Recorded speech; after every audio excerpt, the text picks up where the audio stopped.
passada, estic molt orgullós de tu. Gràcies.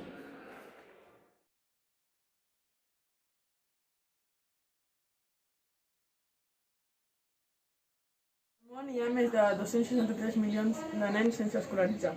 Per culpa d'això hi ha molts casos que decideixen recórrer el camí de la drogatització, dels problemes del carrer. Nosaltres volem lluitar per això, ja que creiem que tots els nens mereixen una educació digna per tenir un treball o un futur mínimament A part d'això, decent. també hi ha molts nens que a l'hora d'anar a estudiar estan en tractes pèssims en escoles tercermundistes.